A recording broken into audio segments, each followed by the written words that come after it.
আপনি নতুন ওয়ার্ড শিখলেন, মাথায় রইল কিছুক্ষণ, তারপর ভুলে গেলেন। এই সমস্যাটা প্রায় আমাদের সবারই। কিন্তু যারা সত্যিকার অর্থেই ওনাদের ভোকাবুলারি বাড়াতে পেরেছেন, তাদের মধ্যে একটা কমন হ্যাবিট আছে, যেটা আমরা অনেকেই জানি না। আজকে আমি আপনাদেরকে ভোকাবুলারি জার্নাল রাখার টেকনিক শেখাবো। কিভাবে এটা শুরু করতে হয় আর কিভাবে লিখলে শেখা ওয়ার্ডগুলো সত্যিকার অর্থেই আমাদের মনে থাকবে, সেটাই জানবো আজকের ভিডিও থেকে। প্রথম টেকনিক, আপনি একটা ওয়ার্ড শিখলেন, শেখার পর সাথে সাথে তার বাংলা মিনিংটা লিখে রাখলেন। এটা এভাবে কাজ করে না।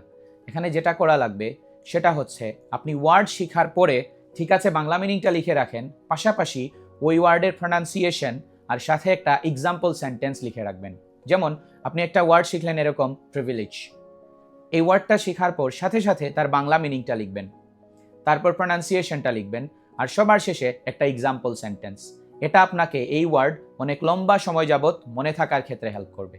তার পাশাপাশি যে কাজটা করা যায় সেটা হলো সিনোনিম লিখে রাখা। দ্বিতীয় টেকনিক, আমরা অনেকেই যেটা করে থাকি, অনেকগুলো ওয়ার্ড একসাথে মুখস্থ করার চেষ্টা করি। এটা একটা রং টেকনিক। এখানে আমাদের যা করা লাগবে, প্রতিদিন আপনি কম ওয়ার্ড শিখেন, কিন্তু সেটা যাতে কনসিস্টেন্টলি হয়।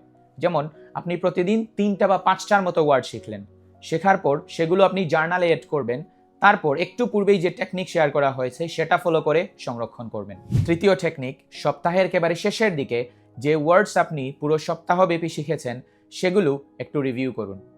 তার কারণ হলো আপনি যাতে চেক করে নিতে পারেন পূর্বে যে ওয়ার্ডগুলো আপনি শিখেছেন সেগুলো আপনার মনে আছে কিনা। শুধু পড়বেন না, শব্দগুলোকে হিডেন রেখে নিজেকে একটু। তাহলে আজকে আমরা শিখলাম শুধুমাত্র মিনিং না শিখে ফুল একটা গ্রাউন্ড নিজের জন্য তৈরি রাখা, তারপর প্রতিদিন 3 থেকে 5টা করে ওয়ার্ডস কনসিস্টেন্টলি শেখা, এবং সবার শেষে সপ্তাহে যে ওয়ার্ডগুলো শেখা হয়েছে সেগুলো রিভিউ করা। তাহলে এই 3টা কাজ করতে পারলেই আপনার ভোকাবুলারি জার্নাল হয়ে উঠতে পারে আপনার সবচাইতে valuable learning tool. Thank you.